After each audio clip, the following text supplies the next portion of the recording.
जन्माला येण्याची बातमी देव 9 महिने आधी सांगतो. 9 महिने आपल्याला आधी संकेत मिळतात, कुणीतरी जन्माला येणार आहे. मृत्यूचे संकेत आपल्याला 9 मिनिट तर आधी मिळतात का?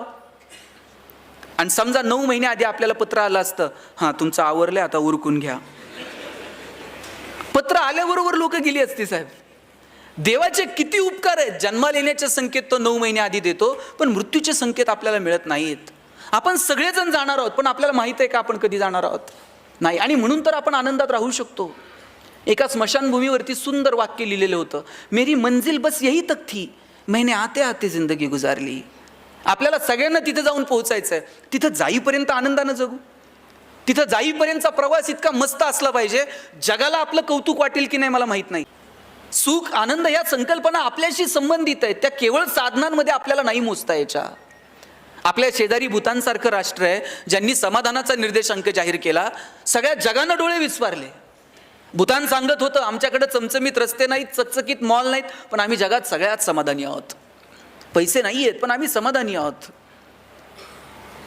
एक तर दिवस असा येणार आहे की आपल्याला आपली सगळ्यांची प्रगती ही समाधानाच्याच पातळीवरती मोजावी लागणार आहे.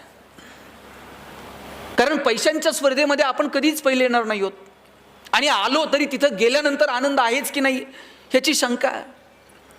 एक श्रीमंत माणूस त्याच्या कोट्यवधी रुपयांच्या बंगल्यामध्ये बसलेला होता. त्यानं बायकोला सांगितलेलं होतं की तेल नसलेली चपाती दे, मीठ तिखट नसलेली भाजी दे. मस्त AC लावत महागड्या कोट्यवधी रुपयांच्या बंगल्यामध्ये AC लावून तो जेवण करत होता. त्याच्या खिडकीच्या बाहेर धुराचे लोट प्रदूषण वाढवत होते. आणि त्याच वेळेला साधारण कमाई असणारा एक शेतकरी शेताच्या बांधावरती बसून तेल मीठ मिरची खात होता. समोर पाटातून पाणी वाहत होतं. हिरवगार शेत समोर डोलत होतं. पैसे कमवू नका या मताचा मी नाही आहे. पैसे कमवा, तो पुरुषार्थ आहे. पण केवळ पैशांसाठी जगणं म्हणजे जगणं नाही आहे. काहींकडे ढिगानं पैसे आहेत पण त्याचा आनंद घेण्याची सुद्धा वृत्ती नाही, तर काय म्हणावं. पैसे प्रचंड आहेत परंतु खर्च करण्याची दानत नाही किंवा योग्य ठिकाणी खर्च करावं ही भूमिका नाही. आमच्याकडे साहेब एका माणसाकडे सोन्याची वीट आहे आणि पिढ्यानं पिढ्या त्यानं जपून ठेवली आहे. त्याच्या आज्यानं त्याच्या बापाला दिली ती, बापानं त्यानं ह्याच्या पिढ्यानं पिढ्या ती सोन्याची वीट जपून ठेवली आहे. यानं कधी बायकोला साडी घेतली नाही नीट. यांनी कधी पोरांच्या शिक्षणाला लवकर कुठं 2 रुपये खर्च केले नाही. वीट मात्र तशीच्या तशी घरात पुरून ठेवली होती. दर रविवारी उठायचं, उकरायचं, हाय का नाही बघायचं आणि परत पुरून ठेवायचं. एवढाच उद्योगाच आहे. वीट खर्च करायची नाही, पुरलेली वीट फक्त रविवारी उठून उकरून बघायची हाय का नाही आणि परत लपून ठेवायची. एक दिवशी वीट चोरीला गेली. वीट चोरीला गेल्यावर रडायला लागला. म्हणला पिढ्यानं पिढ्या जपून ठेवलेली सोन्याची वीट चोरीला गेली. पोलिसांकडे गेला, पोलिसांकडे तक्रार केली. म्हणला सोन्याची वीट होती चोरीला गेली. पोलीस म्हणले कुठं ठेवली होती? घरात ठेवली. कुठं? पुरून. आणि काय करायचा? काय नाही साहेब, दर रविवारी उठायचो, उकरायचो, हाय का नाही बघायचो आणि परत पुरून ठेवायचो. या रविवारी उठलो, उकरलं आणि वीट चोरीला गेलेली दिसली. पोलीस म्हणले एवढंच आहे ना, उद्या ये, तुझी वीट तुला सापडून देऊ. दुसऱ्या दिवशी हा गेला. पोलिसांनी त्याच्या हातात दगडाची वीट दिली.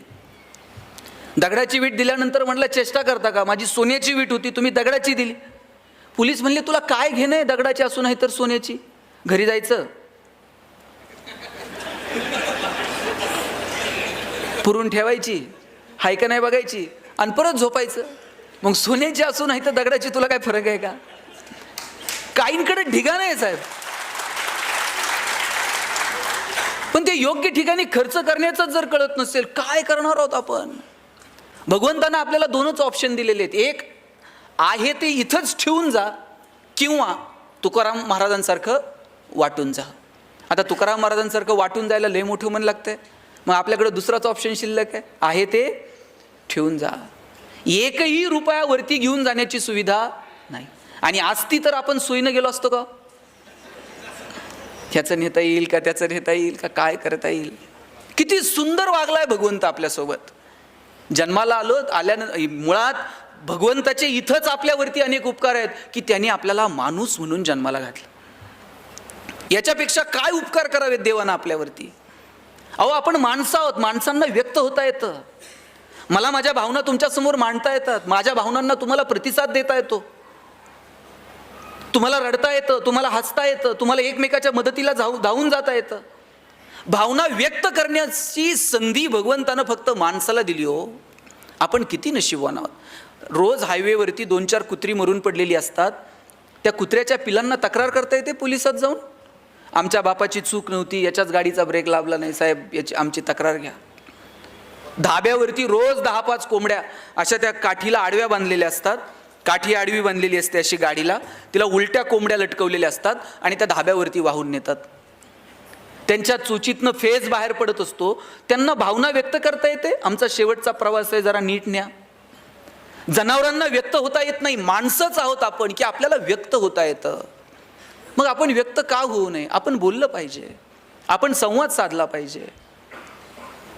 आणि व्यक्त होण्यासाठी नेहमीच बोलावं लागतं असं नाही, कधी स्पर्शातून, कधी तुमच्या वागण्यातून सुद्धा आपल्याला व्यक्त होता येतं. पण या सगळ्या धावपळीमध्ये आपण व्यक्त होणंच विसरून गेलो आहे. माझी आज विनंती आहे की व्यक्त व्हा. मगाशी आम्ही जेवायला बसलो आणि आपल्याकडनं फोन येत होते की लवकर या. मी साहेबांना म्हटलं की 10च मिनिटात टिफिन संपवतो, आज संपवला पाहिजे, नाही संपवला तर परत उद्या टिफिन मिळणार नाही. बायकोनं दिलेला टिफिन चवीनं खाणं हा सुद्धा प्रतिसादच आहे, तिनं सकाळी उठून तुमच्यासाठी केलेल्या टिफिनसाठी. रोज ती तुम्हाला टिफिन घेऊन देते, सकाळी लवकर उठते, टिफिन पाठवते आणि तुम्ही धाब्यावर काहीतरी खातायत आणि तो टिफिन परत नेताय. 1 दिवस, 2 दिवस, 3 दिवस, 4थ्या दिवशी असं करून बघा, तुम्हाला कळेल 5व्या दिवशीचा प्रतिसाद काय ते. कधीतरी तुम्ही तुमच्या प्रतिसादातून व्यक्त व्हा. आणि नेहमीच प्रतिसाद काय माहिती आहे का, आपण प्रतिसाद द्यायला कमी पडतो, आपली भूमिका कायम प्रतिकाराची असते. नात्यात जर छान आनंदी राहायचं असेल ना तर प्रतिकार नाही, प्रतिसाद द्या. मी असंच लग्नाला गेलो होतो एका, आणि सगळे नवीन जोडपे होते, सामुदायिक विवाह सोहळा होता आणि भाषण करताना मी सांगितलं प्रतिकार नको, प्रतिसाद द्या. त्या नवीन जोडी होती लग्न झालेली, त्यांनी असं वहीवर तिथं लिहून घेतलं, प्रतिकार नको, प्रतिसाद द्या, गणेश शिंदे. घरी गेल्यानंतर बायकोनं अशी आनंदात पर्स बिर्स फेकून दिली. नवऱ्याच्या असं डोळ्यात डोळे घालून पाहिलं आणि म्हटली मैं तेरे लिए मर जाऊंगी, मिट जाऊंगी. बायको म्हटली मैं तेरे लिए मर जाऊंगी. नवरा म्हटला बघ कसं जमतंय तसं कर. म्हटली हे काय? म्हणले ते सकाळी सरांनी सांगितलं ना, प्रतिकार नको. कुठं प्रतिसाद द्यायचा आणि कुठं प्रतिकार करायचा हे जर कळलं नाही ना तर मग गफलत होऊन जाते. दुर्दैवानं नात्यांमध्ये काय झालंय माहितीये का, कुठं प्रतिकार करायचा आणि कुठं प्रतिसाद द्यायचा हे कळलेलं नाही. मगाशी मी म्हटलं ना की अहो काय हो मी कौतुक करतो की तुम्ही आज सगळ्यांना विथ फॅमिली बोलवलं. कधीतरी त्यांनाही कळलं पाहिजे आपला नवरा काय करतो. त्यांना फक्त इतकेच माहिती आहे की त्यांच्याकडे दिवे लावायचं काम आहे, तू कोणते कसे काय, वर्षातनं एकदा त्यांनाही कळलं पाहिजे. त्यासाठी तुम्ही विथ फॅमिली त्यांना बोलवलं. आणि माझं सगळ्या महिला मंडळींना सांगणं आहे की नवरा बायकोचं नातं हे इतकं सुंदर आहे ना, ते आपण समजून घेतलं पाहिजे. आज ज्या यशवंतराव चव्हाण साहेबांच्या नावानं हे सभागृह आहे, यशवंतराव चव्हाण साहेबांची ही कर्मभूमी आहे.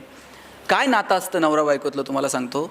चव्हाण साहेबांना मूल झालं नाही, चव्हाण साहेबांनी वेणूताईंना पत्र लिहिलेलं होतं की वेणू आपल्याला मूल होऊ शकत नाही, तू वेणूताईंनी चव्हाण साहेबांना पत्र लिहिलं होतं, साहेब आपल्याला मूल झालं नाही, तुम्ही दुसरं लग्न करा.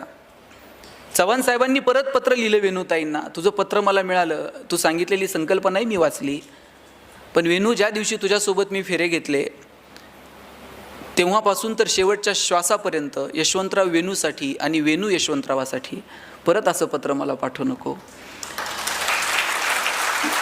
यशवंतराव चव्हाण कितीतरी वेळा वेगवेगळ्या परदेशी दौऱ्यावरती गेले आणि एकदा परदेशी दौऱ्यावरती जाताना वेणूताईंना ते म्हटले, कधीच मी तुझ्यासाठी काही आणलं नाही, कधी दागिने आणले नाही, कधी साडी आणली नाही, पुस्तकं सोडून मी काहीच कधी खरेदी केलं नाही. आता या दौऱ्यावरती मी जाणार आहे, तुझ्यासाठी काय घेऊन येऊ.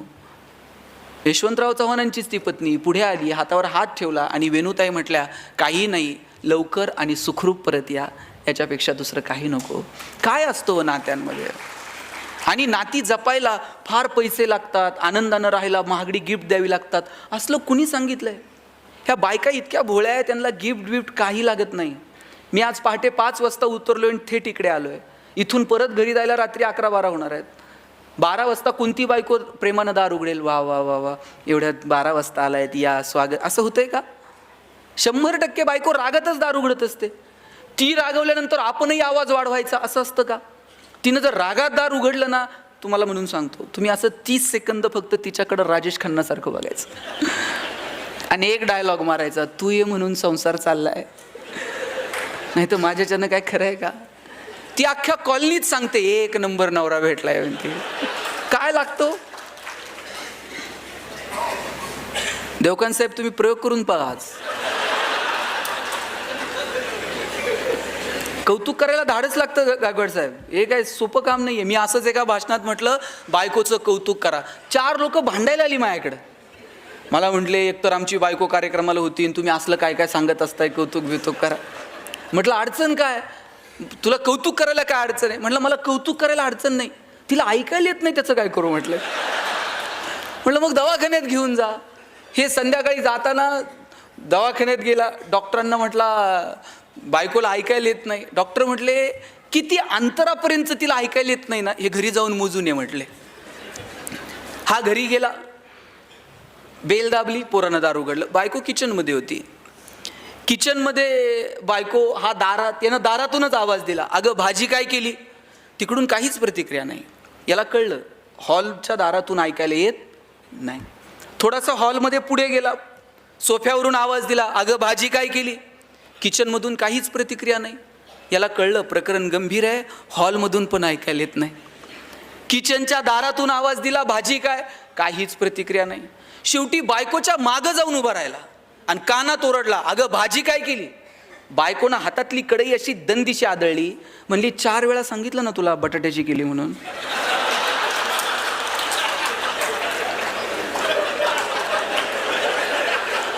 तुम्हाला कळलं का नाही? कुणाला आवडत नाही हो? देवाला सुद्धा कौतुक आवडतं. देवाला सुद्धा त्याचं नाव घेतल्यानंतर छान. आपण तर माणसं आहोत. चांगलं काम करणाऱ्या माणसांचं कौतुक करा. तुमच्या ऑफिसमध्ये तुमचा कर्मचारी चांगलं काम करतोय ना, कधीतरी त्याच्या पाठीवर थाप मारा, अरे वा छान, तू चांगलं काम केलं. एखादा चुकत असेल तर त्याला केबिनमध्ये बोलून एकांतात सांगा की तुझं हे चुकतंय, परत असं होऊ देऊ नको. आपण उलट करतो. आपण 4 चौघात अपमान करतो आणि कौतुक एकांतात करतो. 4 चौघात कौतुक करायचं असतं आणि चुका ह्या कानात सांगायच्या असतात. तुम्ही सुद्धा हे घरी करून बघा. 4 चौघात तुम्ही कौतुक करा तुमच्या मुलांचं आणि मुलं एकांतात असतील तेव्हा त्यांच्या चुका सांगा. आपण पाहुणे आले का मग म्हणतो पोरगं एकदम बावळट आहे हो. कुणाचं आहे? मग का पाहुण्यांच्या समोर जाहिरात करायची? बरं आपण जर म्हटलं ना तुम्ही पोरगं कितीही बावळट असू द्या आणि पाहुणे आल्यानंतर तुम्ही फक्त पाहुण्यांना म्हणायचं आमचा दादा इतका हुशार आहे ना, दादा लगेच पुस्तक घेऊन बसतंय पाहुण्याच्या पुढं. आणि तुम्ही जर म्हटले ना दादा एकदम बावळट आहे, दादा बाहेर जातंय, पाहुण्याच्या बुटात पाणी होतं, लेसला लेस बांधन, ते मूर्खपणा करायची एकही संधी सोडत नाही. तुम्ही 4 चौघात कौतुक करून बघा आणि एकांतामध्ये ज्या चुका झाल्यात ना त्या चुका सांगून बघा. आयुष्य खूप सुंदर आहे. छोट्या छोट्या गोष्टींची मजा घेत आपल्याला पुढे जावं लागेल. मगाशी कुणीतरी सांगितलं आत्महत्या.